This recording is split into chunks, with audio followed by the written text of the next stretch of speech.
choses qui me caractérisent un peu depuis que je suis toute petite, j'ai toujours été quelqu'un qui aimait observer, analyser, mais surtout me mettre en action aussi avec ce que je découvrais. Et depuis toujours, deux choses m'ont paru tellement évidentes dans notre monde, même quand j'étais à la maternelle.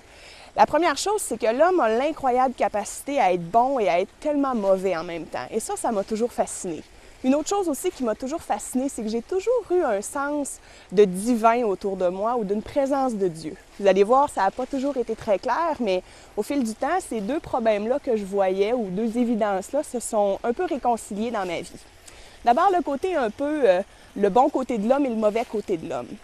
Toute petite, j'étais très consciente de ça, à quel point on était un peu des gens avec différentes attitudes, à quel point les gens pouvaient être méchants et durs entre eux, autant les enfants à l'école que même autour de moi, finalement, dans ma famille, avec différents événements difficiles.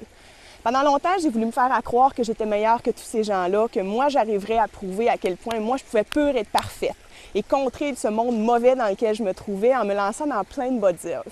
Et je peux vous dire, côté bonnes œuvres, je me suis lancée assez fort. Et j'ai rarement rencontré des gens qui en ont fait autant que moi, surtout à la période de l'adolescence et jeune adulte. Mais peu à peu, je me suis rendu compte que ce mal-là que je voyais autour de moi était aussi en moi. Et j'avais drôlement besoin d'être transformée puis d'être changée profondément. D'un autre côté, il y avait toujours cette conception-là de quelque chose de divin ou de Dieu autour de moi. Mais honnêtement, ça me sentait une présence qui était très loin de moi. Bien sûr, comme toute bonne Québécoise, j'ai grandi avec l'idée du christianisme. Jésus faisait bien mon affaire, c'était une histoire charmante, surtout quelqu'un qui prenait soin des autres, donc ça rejoignait un peu mon côté de justice sociale. Mais en même temps, je comprenais absolument pas comment je pouvais connecter réellement avec ce Dieu-là.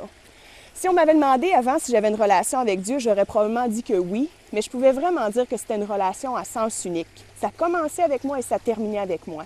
Dans le sens où c'est moi-même qui définais qui était Dieu, qui définissait aussi les termes de notre relation ensemble. Et ça commençait toujours de cette façon-là. C'est super pour un temps, parce que Dieu fait un peu tout ce qu'on veut. C'était un peu comme ma marionnette, mon petit ami imaginaire. Mais après un bout, j'avais vraiment une soif d'une relation authentique, réelle et surtout transformatrice avec Dieu.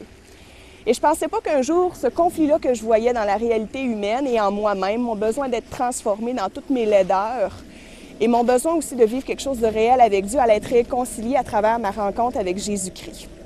Il y a quelques années, alors que j'avais 18-19 ans au cégep, pleine de questions encore et de plus en plus désillusionnée face à la vie, une de mes amies a vu sa vie tranquillement être transformée. J'ai commencé à voir comment elle arrivait à connecter avec un Dieu qui me semblait réel. Et j'avais de plus en plus soif de ça. Et elle m'a mis simplement au défi de relire la Bible. Et je vous dis, j'ai vraiment commencé juste par orgueil pour lui montrer que j'en saurais autant qu'elle. Mais je ne pensais pas qu'un livre aussi vieux que ça, de plus de 2000 ans, allait bouleverser mon existence. Je peux vous dire que ce jour-là, j'ai eu l'impression d'ouvrir pour la première fois de ma vie le journal intime de Dieu. À travers ça, Dieu enfin se révélait à moi. C'était lui qui déterminait les termes de qui il était, de notre relation, de comment il me voyait. J'ai appris des choses qui ont bouleversé ma vie dans ce livre-là qui est devenu le trésor le plus important pour moi maintenant.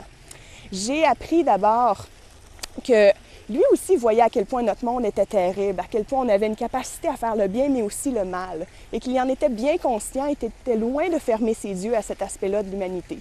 J'ai aussi compris que Jésus ne l'avait pas seulement envoyé juste pour nous montrer le bon chemin à suivre, mais c'est un bien meilleur chemin qu'il voulait nous montrer que juste une vie morale. Il voulait nous montrer le chemin qui allait nous conduire jusqu'à lui, qui allait nous laver, nous purifier de toute cette laideur que moi je voyais en moi et qui allait me permettre de vivre de quoi d'authentique et vrai avec lui. À travers Jésus, je pouvais être pardonnée, réconciliée avec Dieu et vivre une vie nouvelle et abondante auquel j'aspirais depuis que j'étais toute petite. Un jour, devant tous ces faits-là que je découvrais, j'ai dû vraiment me mettre devant Dieu puis dire, est-ce que je crois à tout ce que je découvre sur toi? Est-ce que je te prends tel que tu es? Ou est-ce que je continue encore à te former comme ma petite marionnette? Et découragée et désabusée de ma vie jusqu'à ce moment-là, j'ai dit, ça y est, j'abandonne et je t'accepte comme tu es. Et je dis oui à une relation transformante et changeante avec toi par ton fils qui s'est sacrifié pour moi. Ça a été un tournant majeur dans ma vie. J'avais 18-19 ans. Ma vie n'a plus jamais été la même. D'abord, je savais d'où je venais, qui j'étais et où j'allais. J'avais l'assurance d'être avec Dieu pour l'éternité, non pas seulement pour tout ce que j'avais fait de bien dans la vie, mais simplement parce qu'il m'avait assez aimé pour sacrifier ce qu'il y avait de plus précieux pour que je puisse être reconnectée avec lui pour le reste de ma vie. Mon cœur a été changé. J'avais besoin de ce changement intérieur-là profondément. J'ai commencé à laisser de côté ce côté si mauvais-là. J'ai laissé Dieu le changer et tranquillement m'épanouir davantage à l'image de Jésus. Et plus important encore ça, moi qui voulais transformer le monde et changer et agir, j'ai trouvé que la meilleure façon de le faire, ça a été en permettant à d'autres personnes autour de moi de découvrir ce que c'est une relation profonde, authentique et transformante avec Dieu à travers Jésus-Christ.